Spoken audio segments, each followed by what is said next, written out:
Quand la NASA a-t-elle passé des mois sans mettre en avant les images du télescope spatial James Webb? Quand Hubble a-t-il capturé quelque chose d'extraordinaire pour ensuite cesser d'en parler? C'est la réalité troublante qui entoure 3I Atlas, notre troisième visiteur interstellaire confirmé. Atlas est arrivé en juillet avec des caractéristiques qui ont soulevé bien plus de questions qu'elles n'ont apporté de réponses. Pendant les premières semaines, nous recevions des mises à jour régulières et des images époustouflantes. Puis, quelque chose a changé en août. Hubble s'est tu. La spectroscopie de Webb a disparu dans un limbe analytique. Et nous n'avons reçu que des mises à jour génériques et ultra rationalisées de la part de la NASA. Même alors qu'Atlas s'approche de son passage le plus proche de Mars, les institutions sur lesquelles nous comptons pour nous montrer les merveilles cosmiques se sont retranchées derrière un mur de silence. Cela nous oblige à nous demander, que se passe-t-il réellement en coulisses? Et qu'ont-ils découvert qu'ils ne nous disent pas? Ce soir, dans cette exploration, nous plongeons dans les théories effrayantes derrière l'absence de nouvelles images et la possibilité la plus terrifiante dont personne ne parle. Première partie, les images manquantes. Quelque chose ne va pas en coulisses. Au 22 septembre, les publications publiques les plus récentes de nos télescopes phares dressent une chronologie inquiétante. La dernière image de Hubble de 3I Atlas a été capturée le 21 juillet, publiée au Monde le 7 août. Le télescope spatial James Webb a observé l'objet le 6 août, ne libérant que des notes de spectroscopie. Une seule image de Gemini Sud a brisé le silence. Publiée les 4 et 5 septembre, mais même celle-ci a été prise le 27 août. Réfléchissez un instant. Nos yeux les plus puissants dans l'espace sont restés presque silencieux sur l'objet le plus intéressant à avoir visité notre système solaire depuis des années. La page officielle de la NASA pour 3I Atlas offre une explication pratique. La visibilité diminuerait après septembre à mesure que la comète s'approche trop du Soleil depuis la ligne de visée terrestre. La conjonction solaire rend l'observation difficile. C'est une explication parfaitement raisonnable, scientifiquement solide, qui devrait nous rassurer. Mais explique-t-elle vraiment la sécheresse d'images que nous vivons? Permettez-moi de vous dresser une chronologie qui devrait perturber quiconque suit l'exploration spatiale. Le 21 juillet, Hubble capture ce qui devient sa dernière image publique d'Atlas. Le 6 août, Webb observe l'objet, mais ne libère que des données spectroscopiques techniques. Fin août, Gemini Sud parvient à capturer des images qui ne sont publiées qu'au début de septembre. Le 22 septembre, le public attend toujours de nouvelles images des télescopes phares. Près de 2 mois de silence relatif de la part des instruments sur lesquels nous comptons pour nous montrer les merveilles du cosmos. La théorie terrifiante qui circule dans certains cercles suggère que ce silence n'est pas accidentel. Et si quelque chose de trop étrange, trop inédit, trop difficile à expliquer avait été capturé durant ces semaines manquantes? Et si les images existaient, mais qu'elles étaient fort tenues parce qu'elles défient tout ce que nous pensions savoir sur les comètes, sur les visiteurs interstellaires, sur ce qui est possible dans les espaces sombres entre les étoiles? Mais soyons justes avec les explications banales. Le temps d'observation des télescopes est précieux, programmé des mois à l'avance. Les processus d'analyse pour les observatoires principaux avancent lentement, avec soin. Les scientifiques préfèrent comprendre ce qu'ils observent avant de le partager avec le monde. La géométrie de l'espace est implacable. Parfois, les objets deviennent simplement impossibles à observer depuis la perspective terrestre. Ce sont les raisons rationnelles pour toute lacune dans la couverture. Cependant, les rapports de mi-septembre décrivent quelque chose d'extraordinaire, plus rapide que prévu, brillant de plusieurs magnitudes, au-delà de ce que les modèles suggéraient. Maintenant, ces affirmations proviennent d'observateurs amateurs, et leurs estimations n'ont pas été confirmées dans des publications évaluées par des pairs. Le facteur de 20 fois plus lumineux que prévu pourrait être une erreur d'observateur, des différences dans les instruments ou des incohérences dans les mesures. Mais, et si ce n'était pas le cas? Le survol de Mars approche le 3 octobre, dans seulement quelques jours. Si les agences spatiales disposent de nouvelles données, si elles ont capturé quelque chose de remarquable ou de perturbant durant ces semaines manquantes, le temps presse. Mars représente notre meilleure chance pour une observation rapprochée, pour une vérité de terrain qui pourrait confirmer ou briser les théories qui tourbillonnent autour de ce visiteur mystérieux. Vous méritez de peser la science réelle contre la spéculation terrifiante. Vous méritez de voir toutes les preuves, celles qui rassurent comme celles qui inquiètent, et de faire votre propre jugement sur ce que nous pourrions être en train de vivre. La question n'est pas de savoir si les scientifiques cachent quelque chose. C'est de savoir si le silence lui-même est devenu plus révélateur que n'importe quelle image pourrait l'être. Nous avons vu comment les visiteurs interstellaires précédents ont été gérés. Oumuamua a dominé les gros titres avec des mises à jour constantes. Borisov est devenu le favori des médias avec un flux continu d'images et de données. Atlas semble différent. La couverture a été plus prudente, plus mesurée, plus soigneuse. Pourquoi? Bientôt, les orbiteurs de Mars pourraient briser cette sécheresse avec des observations rapprochées qui pourraient tout changer. La question est de savoir si ces images, lorsqu'elles arriveront, seront partagées avec la même transparence que nous attendions, ou si le schéma de silence sélectif se poursuivra, nous laissant nous demander quelles merveilles ou horreurs sont filtrées de notre vision du cosmos. Deuxième partie, ce que nous savons jusqu'à présent. 3I. Atlas a émergé des ténèbres cosmiques le 1er juillet 2025, détecté par le système de surveillance Atlas qui lui donne son nom. Le troisième visiteur interstellaire confirmé à honorer notre système solaire, suivant le mystérieux Oumuamua et le plus conventionnel Borisov.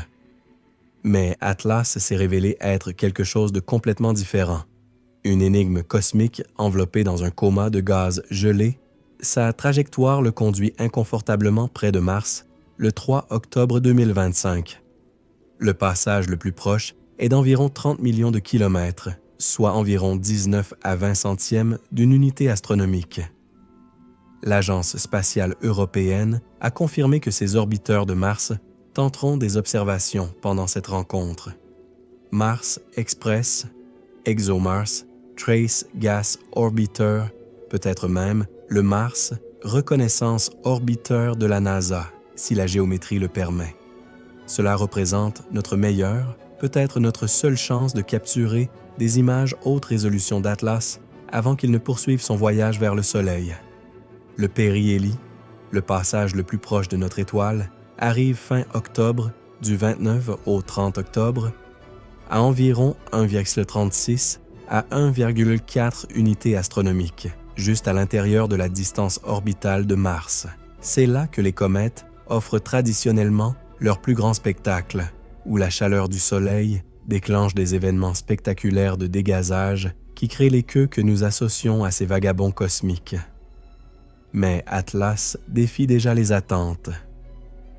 Pour la sécurité de la Terre, la NASA a été claire.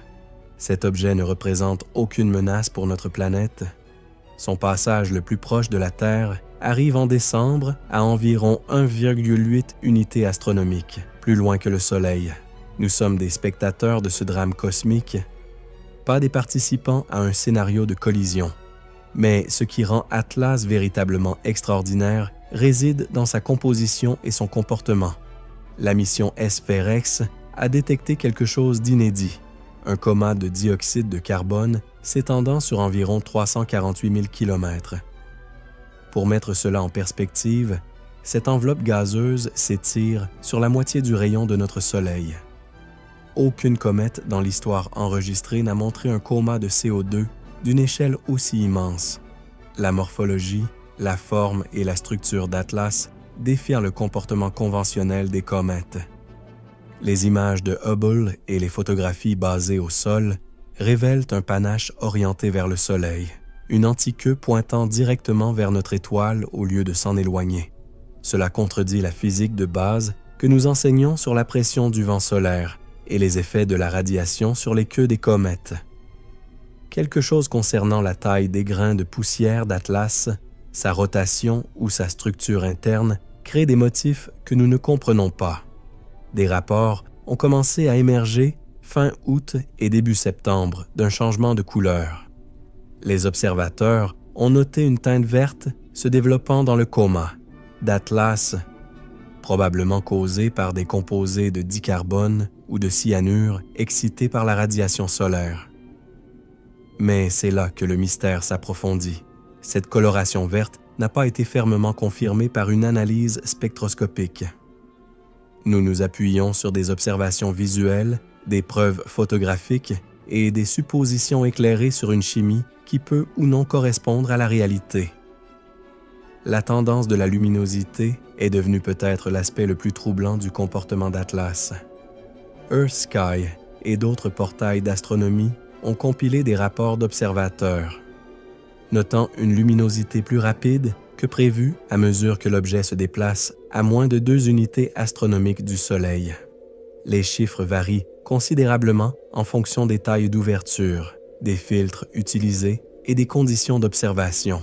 Cette incertitude n'est pas inhabituelle. L'astronomie amateur produit souvent des points de données dispersés qui nécessitent une analyse statistique minutieuse pour être interprétés. Mais la discordance dans les mesures de luminosité révèle un problème plus profond. Beaucoup de nos images les plus récentes proviennent d'astronomes amateurs empilant plusieurs expositions pour révéler des détails faibles. Les télescopes phares, qui devraient de fournir des mesures définitives, sont restés notablement silencieux. Leur processus d'analyse avance lentement, surtout lorsque les objets s'approchent de la conjonction solaire, où l'observation devient techniquement difficile. Le calendrier des publications crée une tempête parfaite d'incertitudes. Alors que les astronomes amateurs partagent leurs captures les plus récentes sur les réseaux sociaux dans les heures suivant l'observation. Les télescopes professionnels peuvent retenir les données pendant des semaines ou des mois pendant l'analyse et les processus d'examen par les pairs. Cette fracture entre la science citoyenne et l'astronomie institutionnelle n'a jamais semblé aussi prononcée qu'avec Atlas. Les scientifiques de l'Agence spatiale européenne ont indiqué que les données spectroscopiques des observations du 6 août du télescope spatial James Webb sont toujours en cours d'analyse. Que trouve-t-il dans ces lignes spectrales? Quelle signature chimique se révèle si complexe qu'elle nécessite une étude prolongée avant publication? Le silence autour de ces résultats alimente la spéculation qu'un phénomène inattendu, peut-être sans précédent, a été découvert. La trajectoire d'Atlas s'aligne étroitement avec le plan écliptique, la région en forme de disque où les planètes orbitent autour de notre Soleil. Cette position permet la rencontre rapprochée avec Mars et établit un survol futur de Jupiter en 2026. Un tel alignement précis avec l'architecture de notre système solaire semble plus que fortuit à certains observateurs, bien que la mécanique orbitale puisse produire des géométries surprenantes par des processus naturels. Alors que nous sommes au seuil du survol de Mars, les mystères accumulés d'Atlas créent une atmosphère d'anticipation mêlée d'inquiétude. Les images manquantes de nos télescopes les plus performants, l'échelle sans précédent de son coma de dioxyde de carbone, le comportement étrange de l'antiqueux, l'évolution incertaine de la luminosité. Chaque pièce de preuve prise séparément pourrait représenter une science cométaire intéressante mais explicable. Ensemble, elles forment un motif qui défie notre compréhension de ce à quoi les visiteurs interstellaires devraient ressembler. Troisième partie. Pourquoi le silence est important?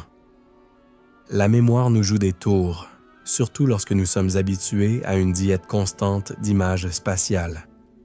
Pensez à la comète Neowise en 2020, lorsque les réseaux sociaux ont été inondés de photographies nocturnes de sa spectaculaire queue arquée à travers les cieux terrestres. Rappelez-vous le retour d'échantillons de l'astéroïde Bennu, documentées en temps réel à travers des centaines d'images alors qu'Osiris-Rex s'approchait, touchait et quittait sa cible.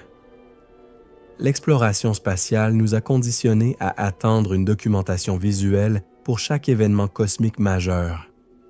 Atlas semble différent. Les publications publiques de Hubble et de Webb ont été rares, mesurées, soigneusement sélectionnées. Depuis août, les observatoires phares ont maintenu ce qui ne peut être décrit que comme un jeûne visuel. Cela n'est pas totalement sans précédent. Le temps de télescope est précieux et toutes les observations ne deviennent pas des communiqués de presse. Mais pour un visiteur interstellaire de l'importance apparente d'Atlas, le silence est assourdissant. La propre documentation de la NASA reconnaît explicitement une lacune de visibilité après septembre en raison de l'éclat du Soleil. La conjonction solaire rend l'observation depuis la Terre difficile ou impossible pendant certaines périodes. Cela établit des attentes raisonnables pour toute sécheresse de données.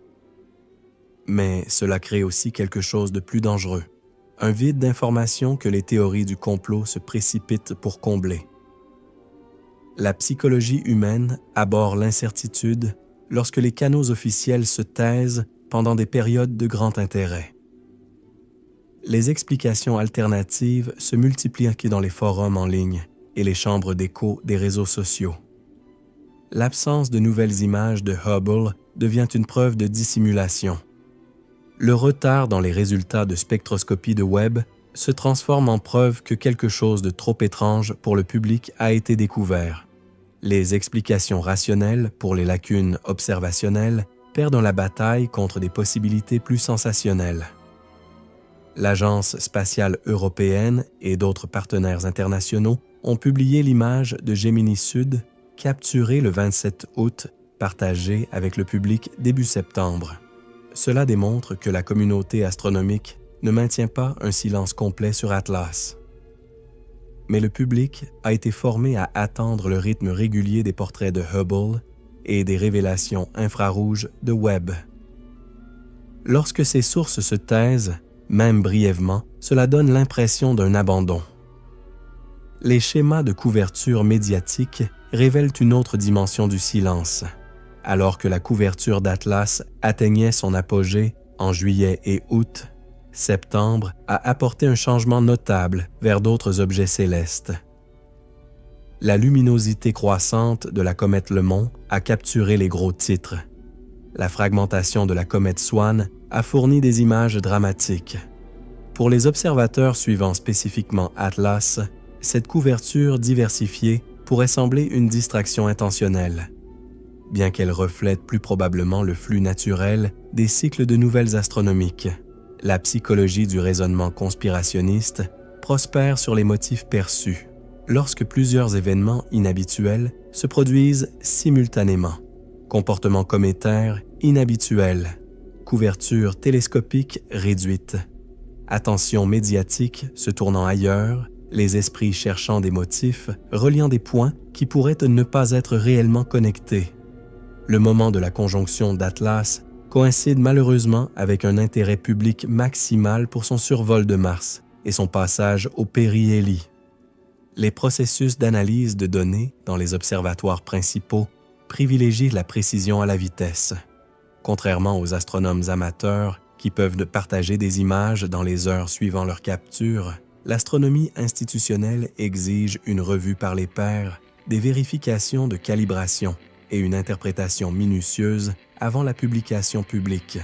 Cette prudence nécessaire protège la crédibilité scientifique, mais crée des lacunes que la spéculation se hâte de combler. La confiance du public dans les institutions scientifiques est devenue plus fragile ces dernières années. Des débats sur le changement climatique aux controverses sur les réponses à la pandémie, la relation entre l'expertise et la compréhension publique est devenue plus complexe.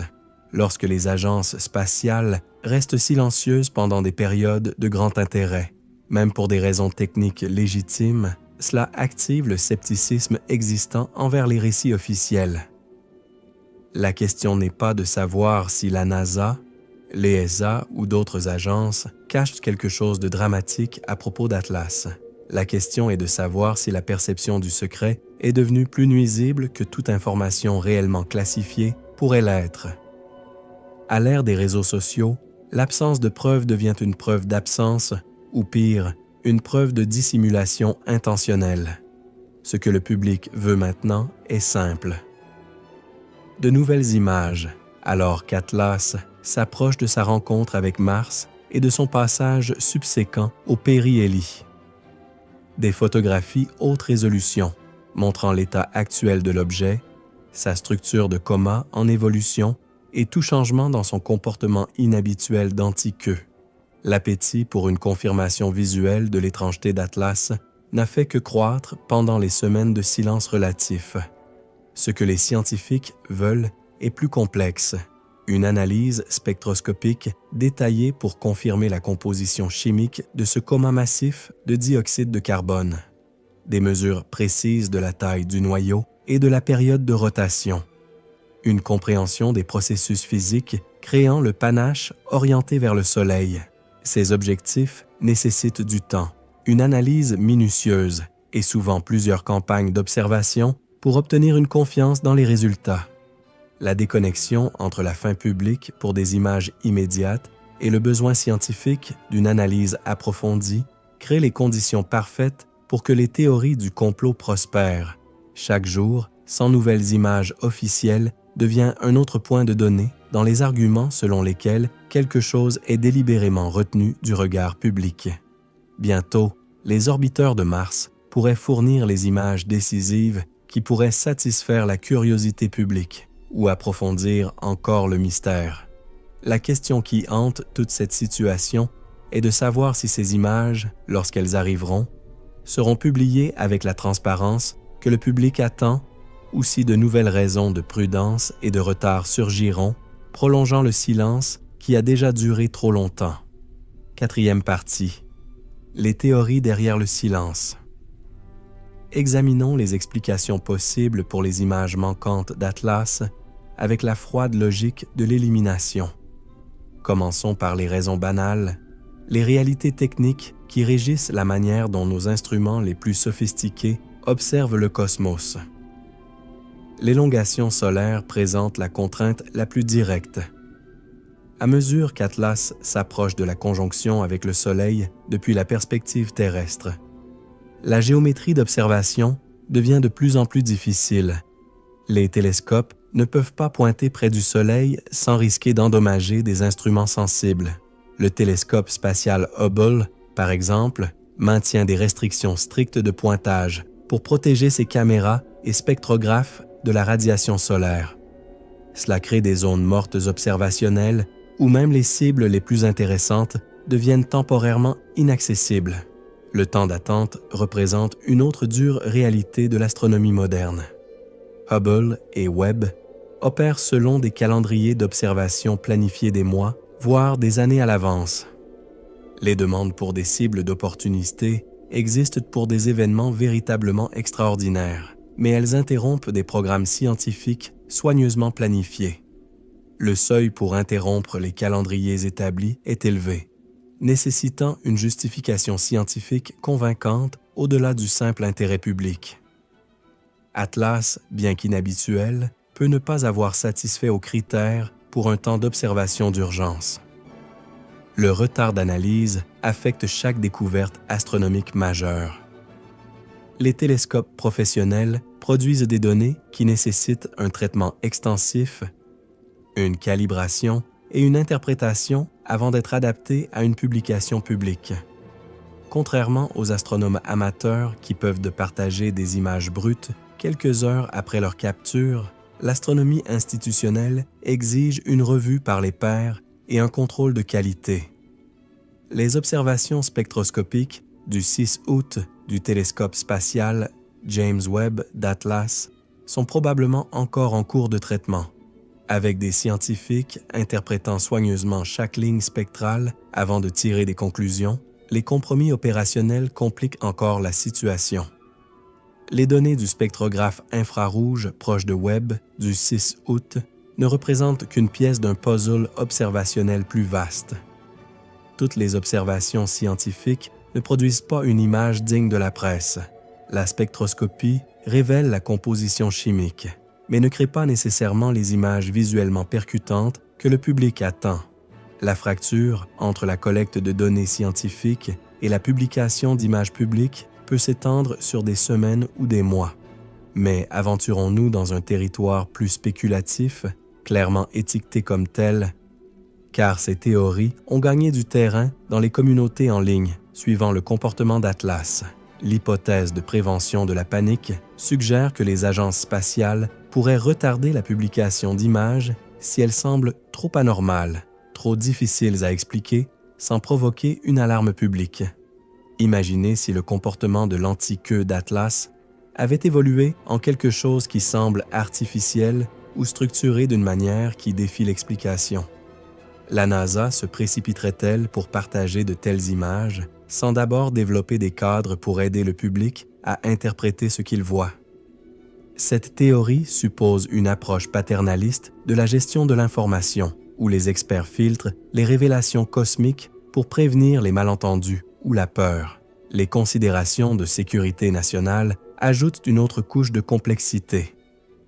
Les systèmes de surveillance militaire suivent sans doute des objets brillants comme Atlas, potentiellement avec une résolution plus élevée et une meilleure couverture temporelle que les télescopes civils ne peuvent fournir.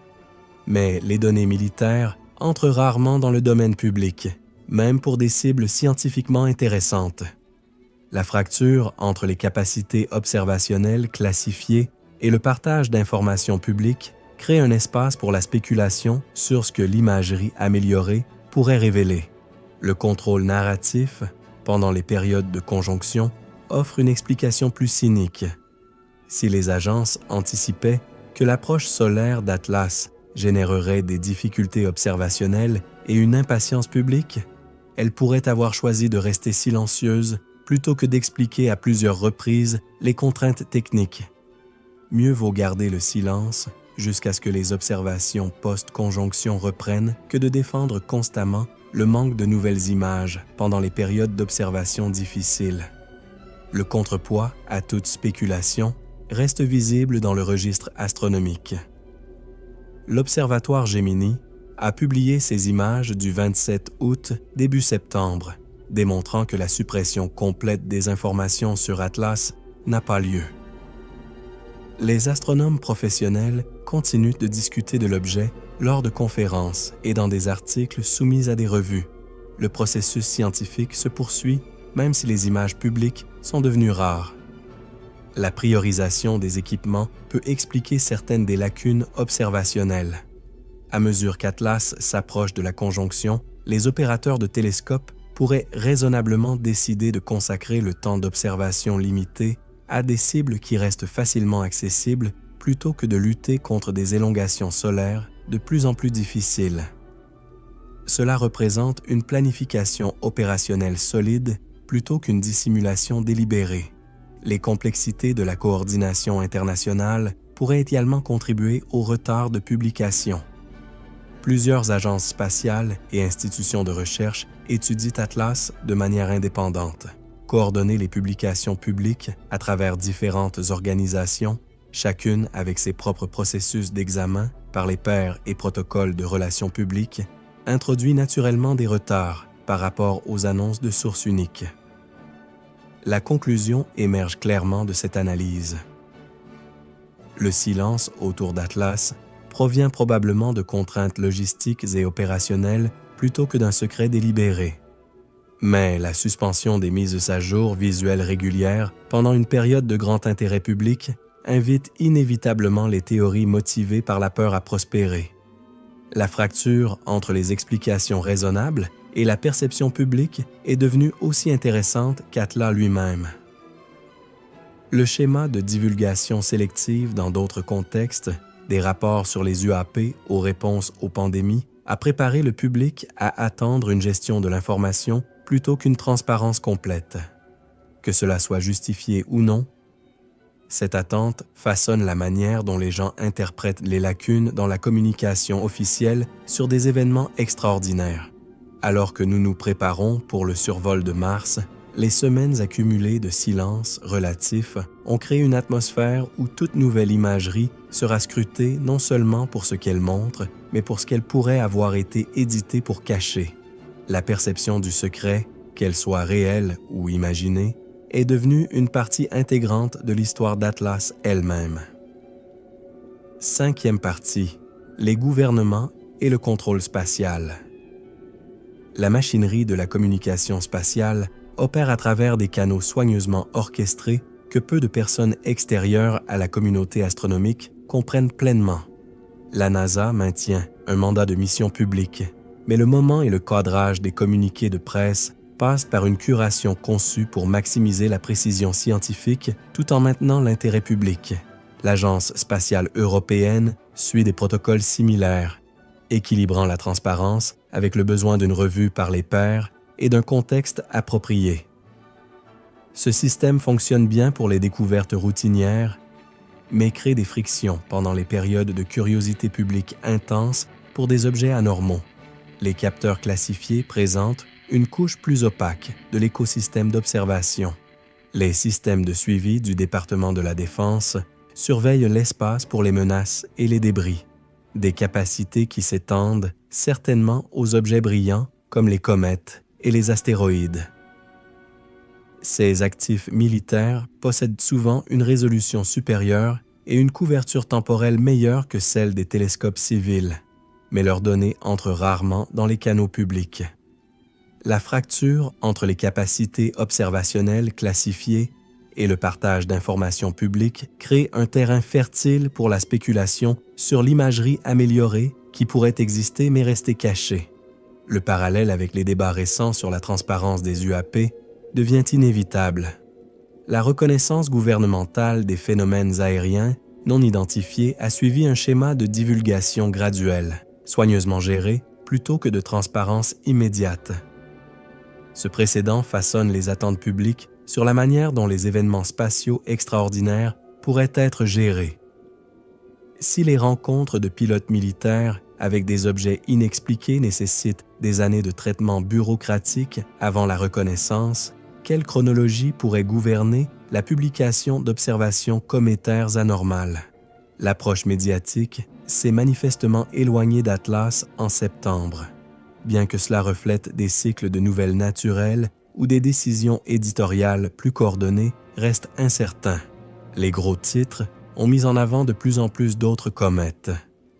La trajectoire de luminosité de Lemon, la fragmentation dramatique de Swan, tandis que la couverture d'Atlas a diminué malgré l'approche de sa rencontre avec Mars. Pour les observateurs suivant spécifiquement les nouvelles des visiteurs interstellaires, ce schéma pourrait sembler une distraction intentionnelle, bien qu'il reflète plus probablement l'appétit des médias pour des phénomènes visuellement dramatiques, facilement explicables, plutôt que des mystères scientifiques complexes. L'ascension à la proéminence de la comète Lemon illustre parfaitement cette dynamique.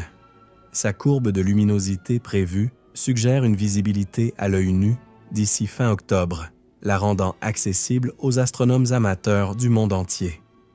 Les médias gravitent naturellement vers des objets que leurs lecteurs peuvent observer personnellement plutôt que vers des cibles télescopiques nécessitant un équipement spécialisé pour être vus. Atlas, malgré son importance scientifique, reste invisible pour les observateurs occasionnels, limitant son attrait médiatique soutenu. La fragmentation de la comète Swan en septembre a fourni exactement le type de contenu visuel dramatique dans lequel le journalisme spatial prospère. Se brisant en temps réel, créant des champs de débris photogéniques et des structures de queue en évolution, Swan a offert un spectacle immédiatement compréhensible. Les mystères d'Atlas, son échelle de coma de dioxyde de carbone, son comportement d'anti-queue, son évolution de luminosité inhabituelle nécessitent plus d'explications techniques pour transmettre leur importance. L'évaluation des risques dans la communication scientifique est devenue plus complexe ces dernières années. Les institutions ont tiré des leçons douloureuses sur la manière dont les découvertes préliminaires peuvent être mal interprétées. comment l'incertitude se perd dans la traduction des articles scientifiques aux gros titres des journaux. L'approche prudente des communications d'Atlas pourrait refléter cette fatigue apprise plutôt que des préoccupations spécifiques concernant l'objet lui-même. La coopération internationale dans la science spatiale crée des défis supplémentaires de coordination. Les programmes spatiaux européens, américains et autres nationaux doivent équilibrer leurs intérêts institutionnels individuels avec des objectifs scientifiques collaboratifs. Synchroniser les publications publiques à travers différentes organisations, chacune avec ses propres processus d'examen par les pairs et protocoles de relations publiques, introduit naturellement des retards qui peuvent sembler suspects aux observateurs extérieurs. La question des protocoles de partage de données devient particulièrement pertinente pour des objets comme Atlas, qui traversent plusieurs frontières institutionnelles. Quelle organisation a la responsabilité principale pour la communication publique concernant un visiteur interstellaire? Comment coordonne-t-elle avec d'autres équipes d'observation pour garantir un message cohérent? Ces questions procédurales ont des impacts réels sur le flux d'informations vers le public. Les attentes publiques pour la transparence spatiale ont été façonnées par des décennies d'images dramatiques de missions comme Voyager, Cassini et les rovers de Mars. Le flux constant d'images de ces missions a créé une supposition selon laquelle tous les événements spatiaux significatifs devraient générer une documentation visuelle similaire. Lorsque cette attente n'est pas satisfaite, même pour des raisons techniques légitimes, cela crée une dissonance cognitive que les théories du complot exploitent. Les schémas de divulgation sélective visibles dans d'autres communications gouvernementales influencent inévitablement la manière dont les gens interprètent les lacunes dans les annonces des agences spatiales, que le sujet soit la sécurité nationale, la santé publique ou la politique économique. Les institutions démontrent régulièrement que la gestion de l'information prend le pas sur la transparence complète. Ce schéma établi prépare le public à soupçonner un filtrage similaire dans les communications liées à l'espace. Les mécanismes de contrôle dans la publication scientifique ajoutent une autre couche de retard dans la divulgation. L'astronomie professionnelle opère à travers des processus d'examen par les pairs qui peuvent s'étendre sur des mois depuis la soumission initiale jusqu'aux résultats publiés. Même lorsque les scientifiques ont des découvertes spectaculaires sur Atlas, la chronologie de publication garantit que les résultats préliminaires restent dans les cercles professionnels pendant que le public plus large attend les annonces officielles. L'intersection de la prudence scientifique et de la curiosité publique crée une tension inhérente dans la manière dont les découvertes extraordinaires sont communiquées. Les scientifiques veulent comprendre les anomalies de manière exhaustive avant de faire des affirmations qui pourraient nécessiter des corrections embarrassantes par la suite. Le public veut un accès immédiat à toute preuve de bizarrerie cosmique. Réconcilier ces chronologies différentes nécessite une habileté et une transparence que les institutions ne démontrent pas toujours efficacement. Alors que nous approchons de la fenêtre de survol de Mars, le schéma accumulé de gestion prudente de l'information autour d'Atlas a créé une atmosphère où toute nouvelle publication sera scrutée pour ce qu'elle exclut autant que pour ce qu'elle révèle. La perception du contrôle, qu'elle soit justifiée par une prudence scientifique ou motivée par d'autres considérations, est devenue une partie intégrante de l'histoire d'Atlas elle-même. 6e partie, l'histoire des images d'Oumuamua. Le 19 octobre 2017. Le télescope Pan-STARRS 1 à Hawaï détecte quelque chose d'impossible, un objet se déplaçant à travers notre système solaire sur une trajectoire hyperbolique clairement originaire de l'espace interstellaire. En quelques heures, la communauté astronomique s'est mobilisée avec une coordination sans précédent. Les observations de suivi des télescopes du monde entier ont confirmé ce qui deviendrait l'objet le plus étudié de l'astronomie moderne. Oumuamua, notre premier visiteur interstellaire confirmé. La transparence autour de la découverte et de l'étude d'Oumuamua contraste fortement avec la situation actuelle d'Atlas. Les données ont circulé librement entre les institutions. Les mesures de la courbe de lumière sont apparues sur les serveurs de prépublication en quelques jours. Les reconstructions de formes, les analyses de périodes de rotation et les raffinements de trajectoires ont été partagés ouvertement au fur et à mesure de leur développement. Le processus scientifique s'est déroulé en temps réel, visible pour quiconque voulait suivre la littérature technique. Ce qui a rendu possible la couverture d'Oumuamua était aussi ce qui le rendait scientifiquement déroutant. L'objet n'a montré aucun signe d'activité cométaire. Pas de coma, pas de queue, pas de dégazage, compliquant les mesures photométriques ou obscurcissant les caractéristiques de surface. Cette absence de comportement cométaire a simplifié le défi observationnel, tout en approfondissant simultanément le mystère de sa composition et de son origine. La célèbre accélération non gravitationnelle détectée dans la trajectoire d'Oumuamua a provoqué un débat intense, mais ce débat s'est déroulé publiquement. Les hypothèses concurrentes sont apparues dans les revues et ont été discutées lors de conférences diffusées au public. La théorie de l'iceberg d'hydrogène, la spéculation de la voile solaire, la proposition de morceaux de glace d'azote. Chaque explication a généré des observations de suivi et des analyses qui ont été partagées ouvertement, permettant à la communauté scientifique et au public intéressé de suivre l'investigation en temps réel. Les contraintes du télescope spatial Spitzer ont fourni des données cruciales sur l'émission thermique d'Oumuamua, éliminant efficacement certains modèles de composition.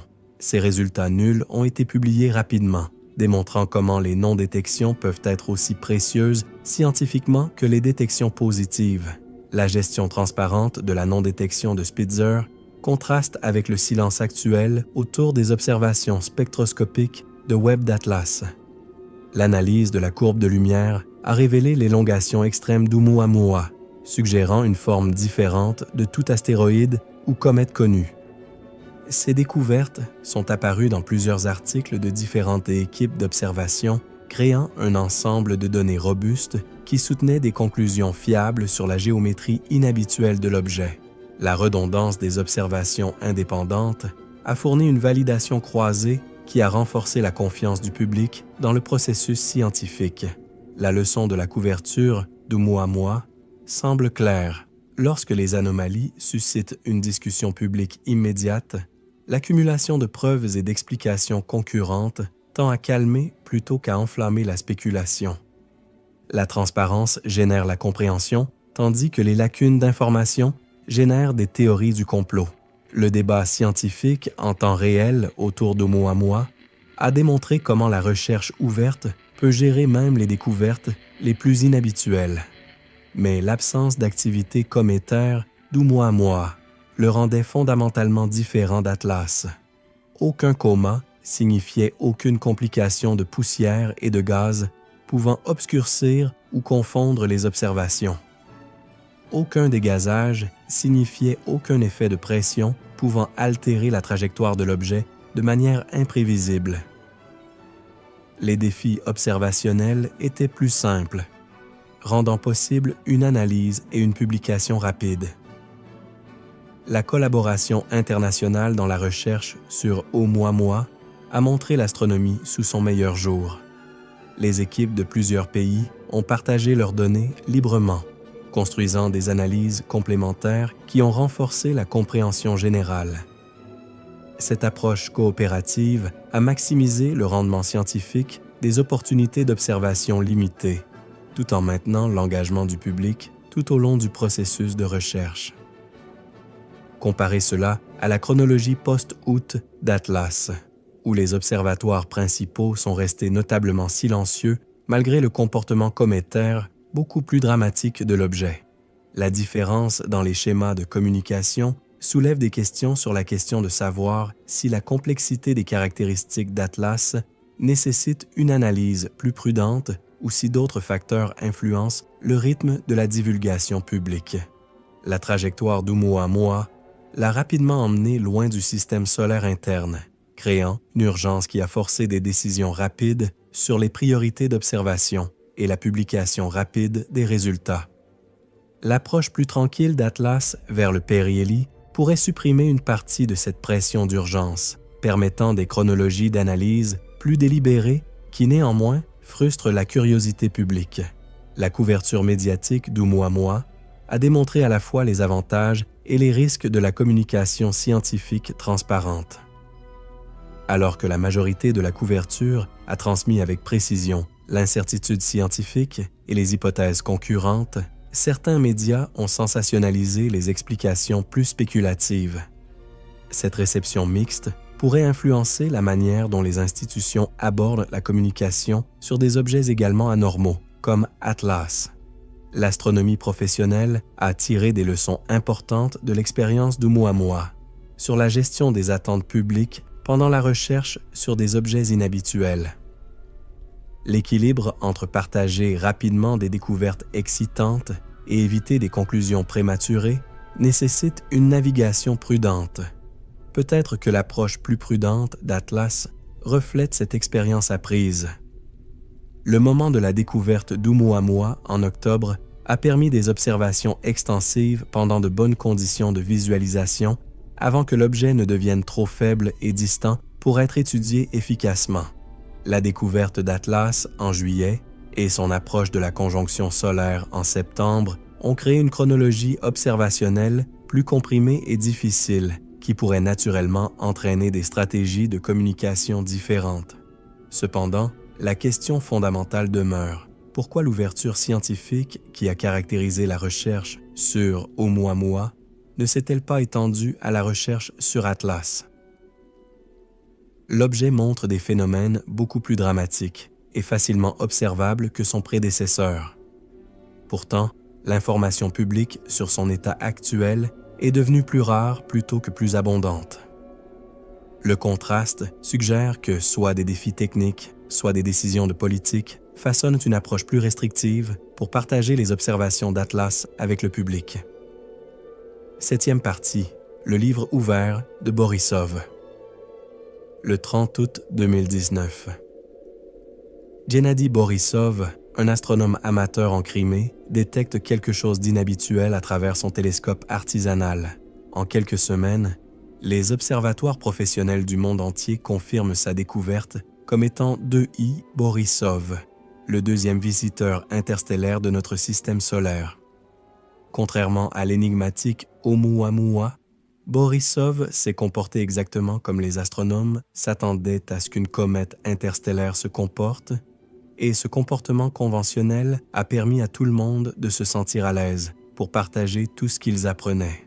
La transparence autour de la recherche sur Borisov semblait routinière précisément parce que l'objet correspondait à la science cométaire établie. Il a développé une queue classique à mesure qu'il s'approchait du Soleil. Son coma a évolué de manière prévisible avec le réchauffement solaire. Les observations spectroscopiques ont révélé de la vapeur d'eau familière et d'autres volatiles dégazant selon des motifs attendus. Les scientifiques comprenaient ce qu'ils voyaient, ce qui les rendait confiants pour partager leurs observations avec le public. Les images du télescope spatial Hubble de Borisov sont apparues régulièrement tout au long de son passage dans le système solaire interne. Ces images montraient un comportement cométaire de Manuel. Un noyau condensé entouré d'un coma expansif de poussière et de gaz avec une queue s'étendant à l'opposé du Soleil sous la pression de la radiation solaire. La documentation visuelle semblait confortable, familière, éducative. Les parents pouvaient se montrer ces images à leurs enfants et expliquer ce qu'ils voyaient sans confronter des anomalies déroutantes. L'Observatoire européen, austral, la NASA et d'autres institutions ont produit un flux constant de communiqués de presse sur les caractéristiques évolutives de Borisov, les estimations de la taille du noyau, la composition chimique des matériaux dégazés, les raffinements de la trajectoire à mesure que les perturbations gravitationnelles devenaient mesurables. Chaque mise à jour s'inscrivait parfaitement dans les cadres existants pour comprendre le comportement cométaire.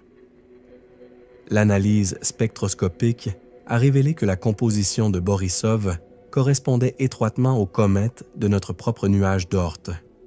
Eau, monoxyde de carbone, particules de poussière, tous des constituants familiers qui validèrent les théories sur la formation planétaire dans d'autres systèmes stellaires. La similitude chimique entre les comètes interstellaires et locales est devenue une histoire scientifique convaincante qui ne nécessitait pas de mise en garde ou d'explications prudentes sur des phénomènes sans précédent. Lorsque Borisov a commencé à montrer des signes de fragmentation fin 2019 et début 2020, même ce développement dramatique suivait une physique bien comprise. Les comètes se brisent sous les contraintes thermiques et de marée. Le processus, bien que spectaculaire, ne posait pas de défi interprétatif qui pourrait justifier une publication retardée ou une analyse prudente. Les fragments se sont comportés de manière prévisible, créant des champs de débris photogéniques qui constituaient un excellent contenu éducatif. La différence clé entre Borisov et Atlas devient évidente à travers cette comparaison. Les comètes routinières génèrent des stratégies de relations publiques routinières, tandis que les objets anormaux créent des goulots d'étranglement analytiques qui ralentissent le flux d'informations. Lorsque les scientifiques comprennent ce qu'ils observent, ils se sentent à l'aise pour partager ces observations immédiatement. Lorsqu'ils sont confrontés à un comportement qui défie les modèles existants, la prudence institutionnelle augmente naturellement. L'astronomie professionnelle a établi des protocoles pour gérer les découvertes inhabituelles qui nécessitent une analyse plus approfondie avant publication. Les processus d'examen par les pairs, qui fonctionnent sans problème pour des résultats conventionnels, peuvent devenir longs lorsque les examinateurs luttent pour évaluer des affirmations qui repoussent les limites du savoir établi. Plus l'observation est anormale, plus le seuil pour la publication est élevé, et plus le retard avant la communication publique est long.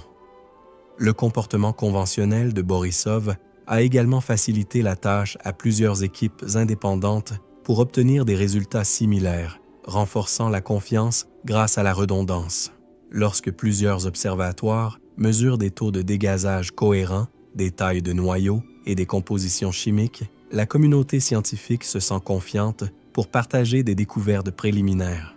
Les caractéristiques uniques d'Atlas rendent la vérification indépendante plus difficile et augmentent l'incertitude quant à l'interprétation. La couverture médiatique de Borisov reflétait ce niveau de confort scientifique.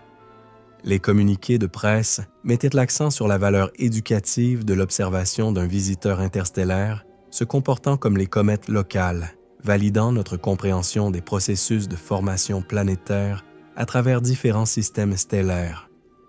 Les journalistes pouvaient écrire sur Borisov sans avoir besoin de naviguer dans des mises en garde techniques complexes ou de reconnaître des incertitudes fondamentales sur ce qu'il décrivait.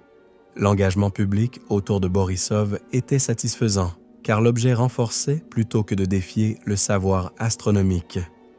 Les citoyens pouvaient apprendre la science cométaire en suivant un exemple interstellaire qui démontrait des lois physiques universelles opérant au-delà de notre système solaire. Le récit était clair, éducatif et finalement rassurant sur notre compréhension des processus cosmiques. Les astronomes amateurs pouvaient ne participer de manière significative aux observations de Borisov, car le comportement de l'objet tombait dans des paramètres familiers. Les télescopes de jardin pouvaient capturer le développement de sa queue, suivre sa courbe de luminosité et contribuer à l'ensemble de données globales de manière que les astronomes professionnels accueillaient. Cette large participation a créé un sentiment de découverte partagée qui a renforcé l'engagement public. Le contraste avec le schéma de couverture d'Atlas devient frappant à travers cette comparaison historique. Là où Borisov a généré des mises à jour régulières et du contenu éducatif, Atlas a provoqué des silences prudents et des retards analytiques. La différence n'est pas nécessairement sinistre. Elle reflète plus probablement le défi de communiquer sur des phénomènes qui ne rentrent pas dans les catégories établies. Considérez la charge imposée aux institutions lorsqu'elles sont confrontées à des observations véritablement anormales. Comment expliquez-vous un coma de dioxyde de carbone qui s'étend sur la moitié du rayon du Soleil? Comment contextualisez-vous un comportement d'anti-queue qui viole les attentes de base sur les interactions du vent solaire? La complexité d'expliquer les caractéristiques d'Atlas dépasse les opportunités éducatives simples que Borisov offrait. La leçon du traitement en livre ouvert de Borisov suggère que la transparence dans la science spatiale est fortement corrélée à la compréhensibilité. Lorsque les découvertes s'inscrivent dans des cadres existants, les institutions se sentent à l'aise avec une communication rapide et étendue. Lorsque les observations défient des hypothèses fondamentales, les mêmes institutions adoptent, par défaut, la prudence, l'analyse et les schémas de divulgation retardés qui génèrent inévitablement des soupçons sur ce qui pourrait être caché.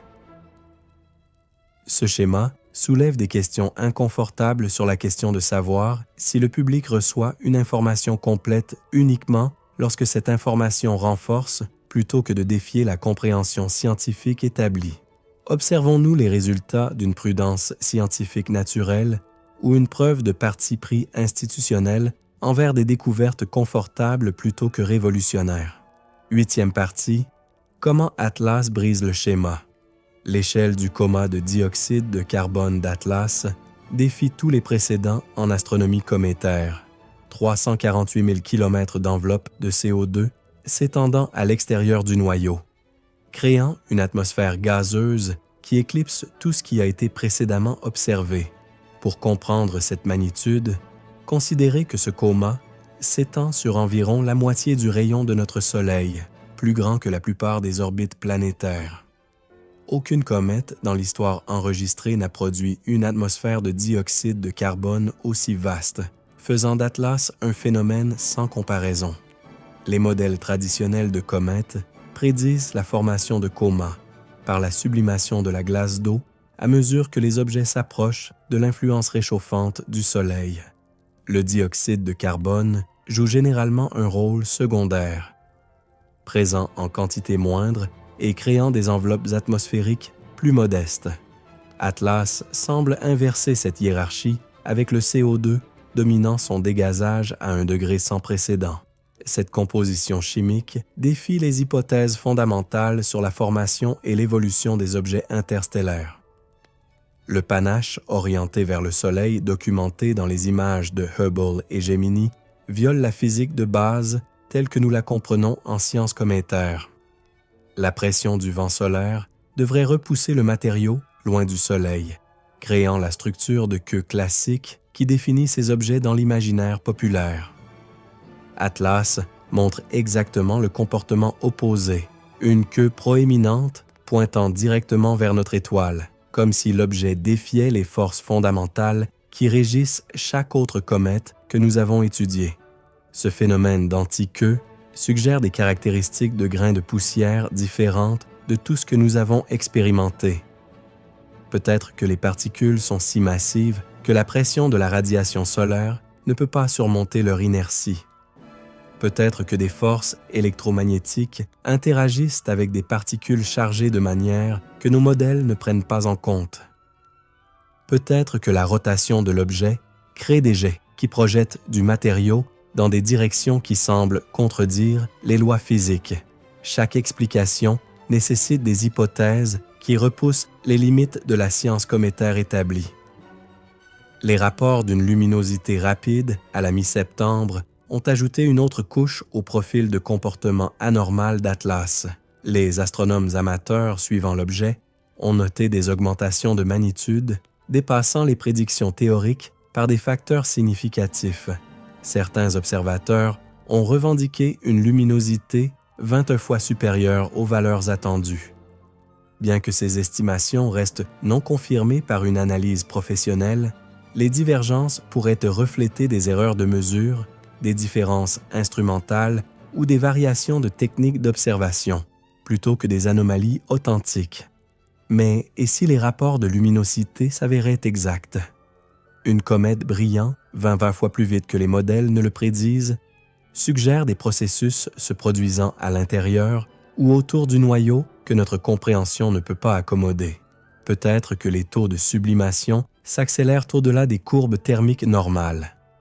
Peut-être que la structure interne expose des matériaux volatiles, frais au réchauffement solaire. Peut-être que l'objet subit une fragmentation ou des changements structurels augmentant sa surface effective.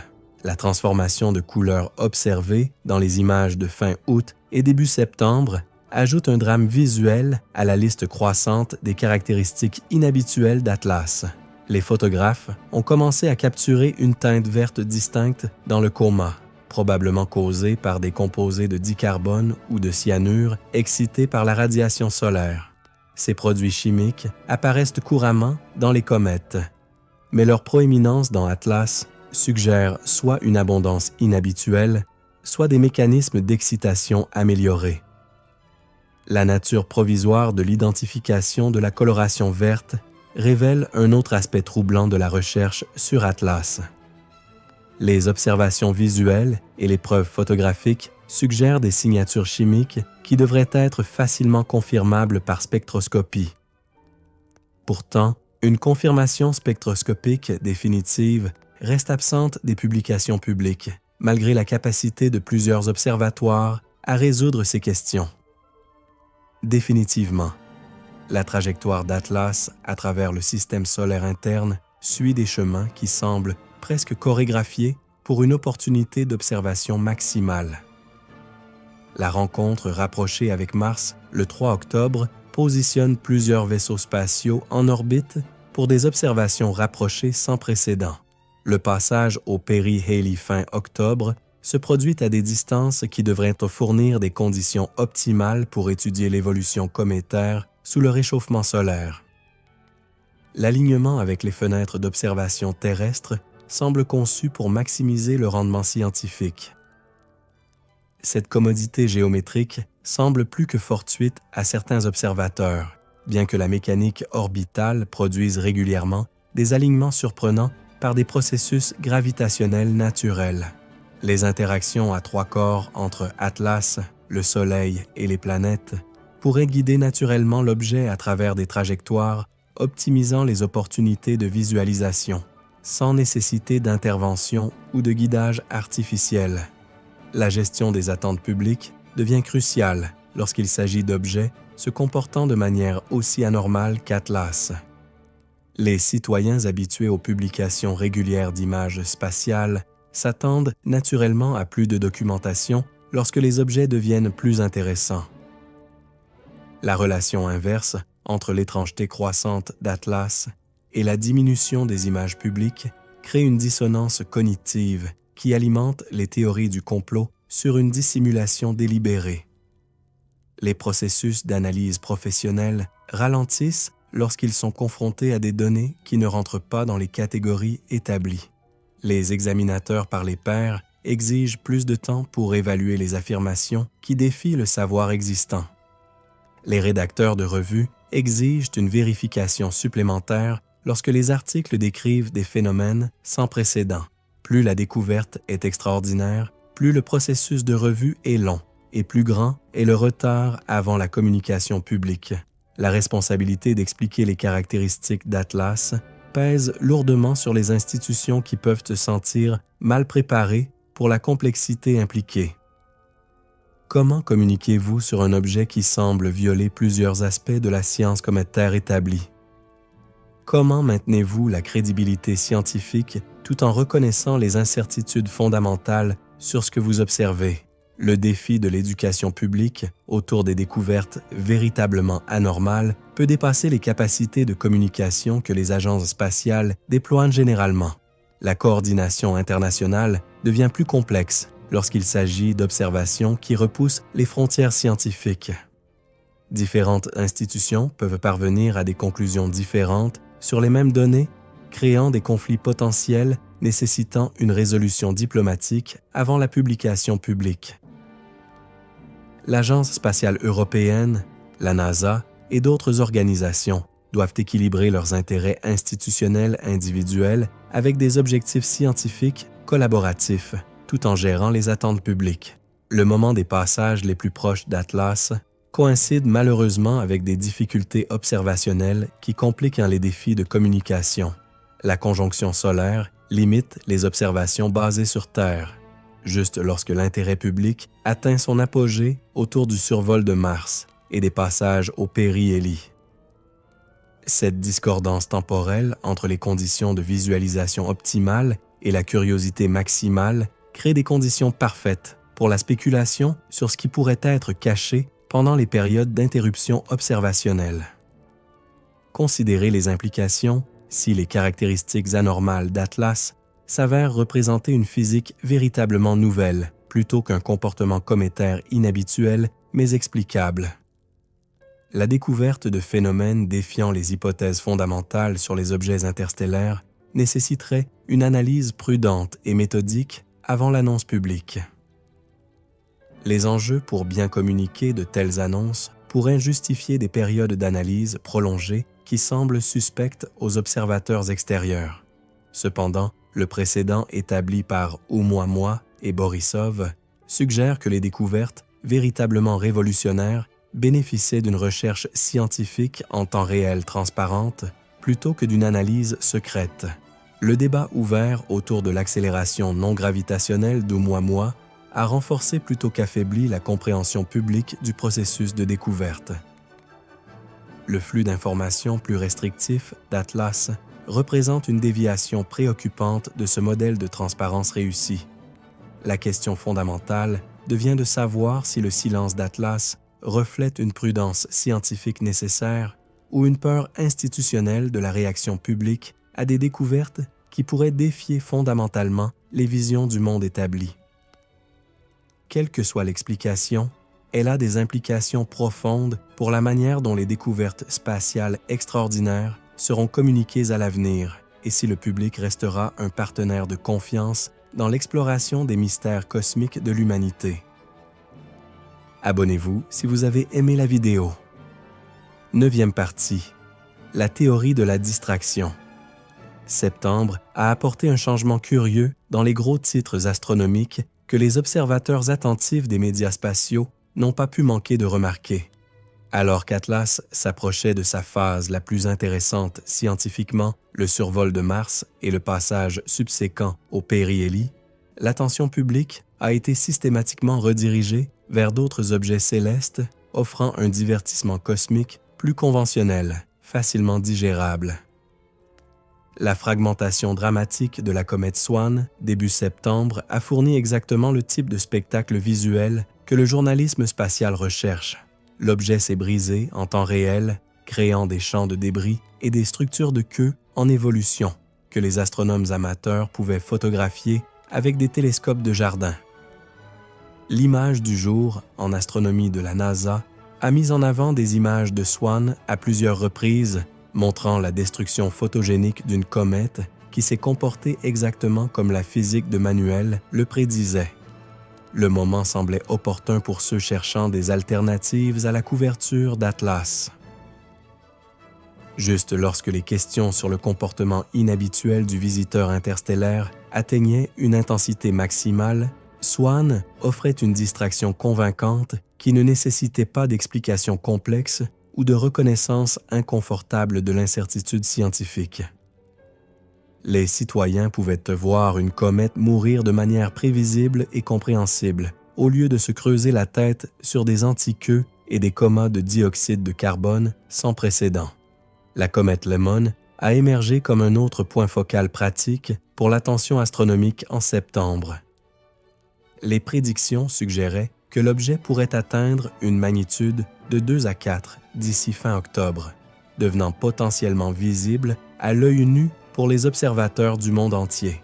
Les médias gravitent naturellement vers des phénomènes que leurs audiences peuvent expérimenter personnellement, plutôt que vers des mystères télescopiques qui restent accessibles uniquement aux spécialistes équipés d'instruments sophistiqués.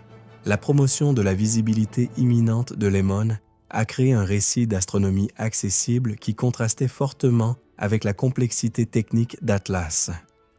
Les citoyens pouvaient en sortir et potentiellement voir Lemon de leurs propres yeux, tandis qu'Atlas restait un concept abstrait soutenu uniquement par des images difficiles à interpréter provenant d'observatoires professionnels. L'attrait psychologique de l'astronomie participative par rapport à la consommation passive d'analyses d'experts est évident. Star Walk, Sky and Telescope et d'autres publications astronomiques ont orienté leur couverture des comètes d'octobre fortement vers les performances attendues de LEMON. Des guides de visualisation, des cartes de recherche et des conseils de photographie ont inondé les communautés d'astronomie en ligne, créant un sentiment d'excitation anticipée autour d'un objet promettant un comportement cométaire conventionnel. Le message implicite suggérait que les citoyens devraient se concentrer sur la comète qu'ils pouvaient voir plutôt que de s'inquiéter de celle qu'ils ne pouvaient pas comprendre. La perception parmi les observateurs d'Atlas était indéniable. L'attention était délibérément redirigée vers des cibles célestes plus sûres, plus conventionnelles. Si cela représentait une coordination éditoriale consciente ou un comportement médiatique naturel vers des histoires accessibles plutôt que complexes, restait incertain, mais l'effet était identique quelle que soit l'intention. L'attention publique s'est éloignée d'Atlas, juste au moment où ses caractéristiques les plus intéressantes se développaient.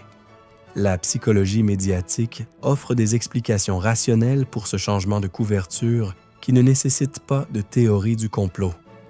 Les journalistes préfèrent naturellement les histoires avec lesquelles leurs audiences peuvent s'engager directement plutôt que des énigmes scientifiques abstraites nécessitant une explication technique étendue. Les comètes visibles à l'œil nu génèrent plus d'intérêt des lecteurs que les objets télescopiques car elles créent une expérience personnelle plutôt qu'un apprentissage par procuration à travers l'interprétation d'experts.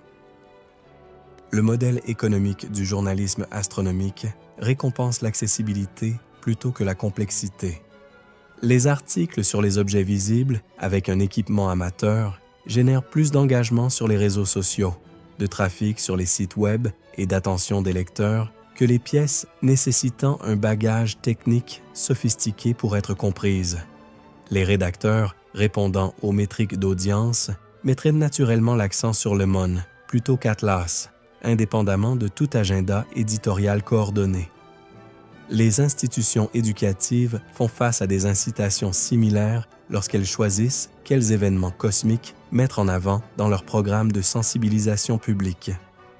Les spectacles de planétarium, les conférences universitaires et les expositions dans les musées scientifiques bénéficient davantage de la mise en avant de phénomènes que les visiteurs peuvent observer personnellement, plutôt que de concepts abstraits nécessitant une foi dans l'analyse d'experts. La complexité d'Atlas le rend mal adapté à l'éducation publique générale par rapport aux comètes conventionnelles comme LEMON. Cependant, le moment de ce changement de couverture semble suspectément opportun pour quiconque cherchant à minimiser l'examen du comportement anormal d'Atlas. Juste au moment où les caractéristiques sans précédent de l'objet génèrent des questions inconfortables sur les lacunes dans la compréhension scientifique, des cibles alternatives ont émergé pour absorber la curiosité publique concernant les phénomènes cométaires en général. Les conférences d'astronomie professionnelle en septembre ont montré un schéma similaire d'accentuation. Les présentations sur la fragmentation de Swan et la luminosité de LEMON ont surpassé les discussions sur Atlas, malgré l'importance scientifique bien plus grande du visiteur interstellaire. Si cela reflétait de véritables priorités de recherche ou des choix de communication stratégiques restaient opaques pour les observateurs extérieurs, les algorithmes des réseaux sociaux ont contribué au changement d'attention de manière qui pourrait sembler coordonnée, mais reflétait en réalité une optimisation automatisée de l'engagement. Les publications sur les comètes visibles généraient plus de partages, de commentaires et de vues que les discussions techniques sur l'analyse spectroscopique ou la physique de l'antiqueux. Les algorithmes des plateformes promouvaient naturellement le contenu qui produisait un engagement utilisateur plus élevé, créant un accent artificiel sur l'astronomie accessible indépendamment de l'importance scientifique.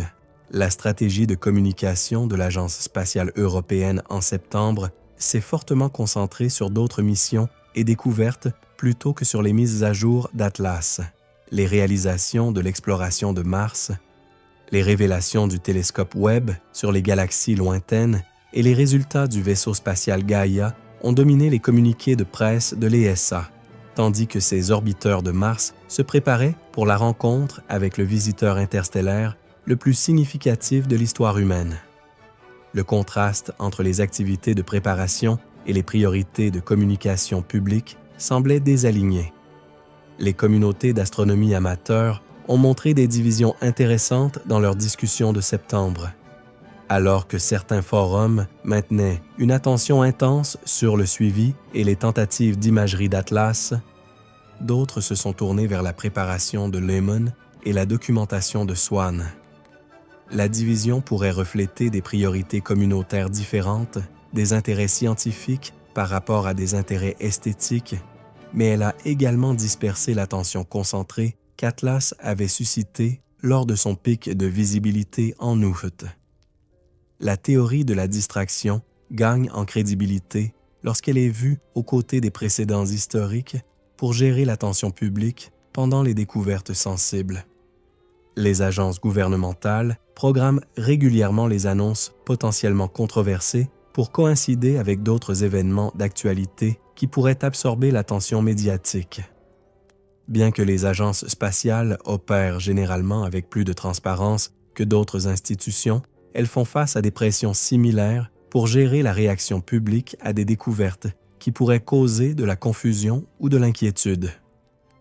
Que ce soit une distraction délibérée ou une évolution médiatique naturelle, le changement de septembre dans la couverture astronomique a obtenu le même résultat. Un examen public réduit d'Atlas pendant sa phase scientifiquement la plus critique. L'objet s'est approché de Mars, a subi un réchauffement au périhélie et a potentiellement révélé sa véritable nature alors que l'attention publique était tournée ailleurs. Le moment soulève des questions sur la question de savoir si ce schéma de couverture se poursuivra à travers de futures rencontres avec des visiteurs interstellaires également anormaux. 10e partie, le scénario de « Ne regardez pas en haut », le film de Netflix de 2021. « Ne regardez pas en haut » a cristallisé une peur qui hantait la conscience publique depuis des décennies. Et si ceux au pouvoir choisissaient de cacher la vérité cosmique plutôt que de risquer la perturbation sociale que la révélation pourrait causer? La prémisse du film, les autorités minimisant une véritable menace d'astéroïdes pour éviter le chaos économique et politique, résonne avec quiconque a été témoin de la manière dont les institutions gèrent l'information pendant les crises. Bien que fictive, elle fournit un cadre utile pour examiner comment les découvertes cosmiques réelles pourraient être gérées lorsqu'elles défient des hypothèses confortables sur notre place dans l'univers. Appliquer cette lentille à Atlas comme une expérience de pensée, pas une accusation. L'objet ne représente pas une menace directe pour la Terre. Les calculs de trajectoire de la NASA confirment une approche la plus proche en décembre, à 1,8 unités astronomiques, bien au-delà de tout risque de collision. Mais et si Atlas représentait un type différent de menace, pas pour notre sécurité physique, mais pour notre cadre conceptuel sur ce qui est possible dans le cosmos? Considérer l'impact psychologique si les caractéristiques d'Atlas s'avéraient indiquer une origine artificielle ou une amélioration technologique. Le comportement de l'antiqueux pointant directement vers le Soleil pourrait suggérer des systèmes de propulsion au-delà de notre compréhension. L'échelle sans précédent de son coma de dioxyde de carbone pourrait indiquer un dégazage contrôlé à des fins navigationnelles. La trajectoire précise qui optimise les opportunités d'observation pourrait refléter des corrections de cap délibérées plutôt que la mécanique orbitale naturelle. Aucune de ces spéculations ne représente des observations confirmées. Ce sont des extrapolations de phénomènes anormaux, mais potentiellement explicables. Cependant, si les agences spatiales possédaient des preuves suggérant des caractéristiques artificielles, une divulgation publique immédiate servirait-elle le bien commun? La perturbation sociale de confirmer que nous sommes visités par une technologie au-delà de notre compréhension pourrait justifier un secret temporaire pendant que les experts développent des cadres pour un engagement public productif. Le précédent historique pour gérer les découvertes révolutionnaires suggère que les institutions adoptent, par défaut, la prudence plutôt que la transparence, lorsqu'elles sont confrontées à des informations qui pourraient altérer fondamentalement les visions du monde. Le retard de décennies entre les rencontres militaires d'UAP et la reconnaissance publique démontre comment les préoccupations de sécurité nationale peuvent primer sur la transparence scientifique lorsque les phénomènes résistent à une explication conventionnelle. Les considérations économiques ajoutent une autre dimension au calcul de divulgation potentielle. Confirmer que les visiteurs interstellaires possèdent des technologies que nous ne comprenons pas pourrait déstabiliser les marchés, les monnaies et des secteurs industriels entiers. Si Atlas démontrait des capacités de propulsion rendant les technologies de transport actuelles obsolètes, les implications économiques pourraient éclipser tout bénéfice scientifique de la conscience publique immédiate. La perturbation religieuse et philosophique pourrait également influencer les décisions sur la divulgation, le moment et les méthodes. De nombreuses visions du monde reposent sur des hypothèses concernant l'unicité ou la centralité de l'humanité dans les affaires cosmiques. Une preuve que des civilisations avancées traversent régulièrement la galaxie pourrait nécessiter une préparation prudente de l'opinion publique pour prévenir une fragmentation sociale ou une crise existentielle parmi les populations non préparées à de telles révélations. Le scénario de « Ne regardez pas en haut » suppose que les autorités possèdent des preuves définitives de phénomènes extraordinaires, mais choisissent la dissimulation plutôt que la transparence. En réalité, la situation avec Atlas implique plus probablement une incertitude véritable sur la manière d'interpréter les observations anormales. Les scientifiques peuvent être en train de lutter pour distinguer entre des processus naturels inconnus et des caractéristiques potentiellement artificielles, rendant une divulgation prématurée scientifiquement irresponsable, indépendamment des considérations politiques. La coordination internationale complique toute stratégie hypothétique de dissimulation. Plusieurs agences spatiales et institutions de recherche étudient Atlas indépendamment, rendant un secret coordonné difficile à maintenir sans preuves évidentes de suppression. L'Agence spatiale européenne, la NASA, le programme spatial chinois et d'autres organisations nationales nécessiteraient une coopération sans précédent pour maintenir une gestion cohérente de l'information à travers différentes cultures politiques et institutionnelles. L'astronomie amateur présente un autre obstacle à une dissimulation systématique. Des observateurs indépendants, avec un équipement de plus en plus sophistiqué, peuvent étiqueter et analyser des phénomènes cosmiques indépendamment des sources officielles. Le réseau mondial d'astronomes amateurs crée des capacités d'observation redondantes qui rendraient la suppression complète des découvertes anormales presque impossible à maintenir sur des périodes prolongées. L'ère d'Internet a fondamentalement modifié les dynamiques de contrôle de l'information par rapport aux époques précédentes où les gardiens gouvernementaux ou institutionnels pouvaient plus facilement gérer l'accès public aux découvertes sensibles. Les réseaux sociaux, les forums en ligne et les réseaux de communication internationaux créent plusieurs canaux pour l'échange d'informations qui contournent les structures d'autorité traditionnelles. Cependant, la publication sélective d'informations reste possible même dans les sociétés transparentes.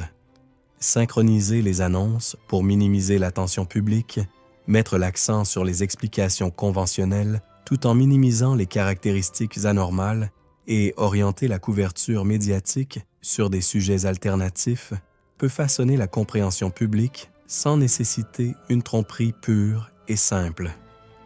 La question devient de savoir si nous reconnaîtrions un scénario de « ne regardez pas en haut si nous le vivions ». L'absence d'annonces spectaculaires sur les caractéristiques d'Atlas pourrait refléter soit une prudence scientifique routinière, soit une gestion délibérée de l'information conçue pour prévenir une perturbation sociale. Faire la distinction entre ces explications nécessite un accès au processus de prise de décision interne qui reste opaque pour les observateurs extérieurs. Le message ultime du film suggère que la vérité émerge indépendamment des tentatives d'autorité pour la dissimuler, mais souvent trop tard pour servir efficacement le bien public.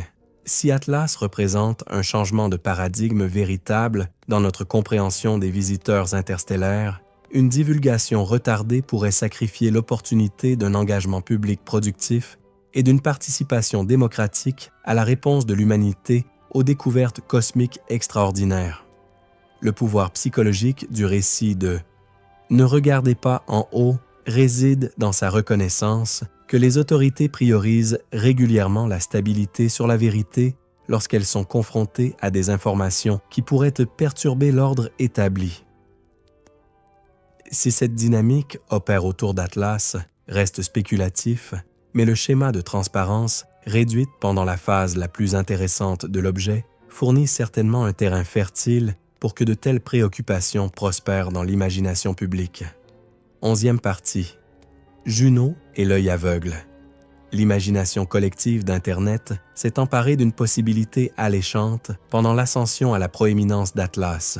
Pourquoi ne pas rediriger le vaisseau spatial Juno de la NASA depuis son orbite de Jupiter pour intercepter le visiteur interstellaire? La suggestion a gagné du terrain dans les forums en ligne et les discussions sur les réseaux sociaux, attirant notre désir naturel d'une investigation rapprochée des mystères cosmiques. C'était l'opportunité de l'humanité d'obtenir une imagerie détaillée, une analyse chimique et des réponses définitives sur les caractéristiques anormales d'Atlas. La réalité des opérations de vaisseaux spatiaux s'est révélée beaucoup plus restrictive que l'enthousiasme public ne l'avait anticipé. Juno orbite actuellement Jupiter sur une trajectoire hautement elliptique conçue pour étudier les dynamiques atmosphériques et la structure intérieure de la planète géante. Rediriger le vaisseau spatial vers une trajectoire d'interception avec Atlas nécessiterait un changement de vitesse massif, ce que les ingénieurs aérospatiaux appellent une manœuvre Delta V, qui pourrait exiger plus de carburant que Juno n'en transporte. Les évaluations techniques sur des plateformes comme Space Exploration Stack Exchange ont dressé un tableau sobre des défis d'ingénierie impliqués.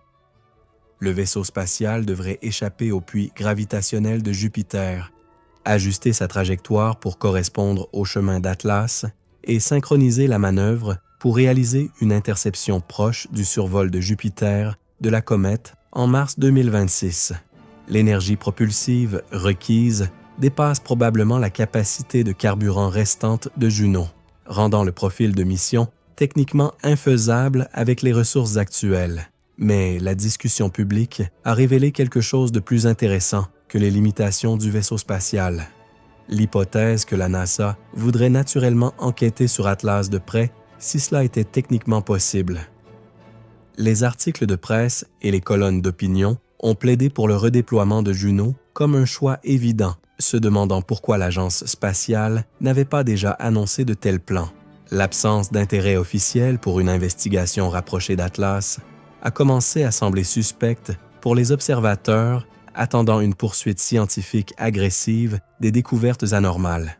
Avi Loeb de Harvard est apparu comme un défenseur éminent pour une investigation améliorée d'Atlas, y compris des missions de vaisseaux spatiaux conçus pour étudier les caractéristiques de l'objet en détail.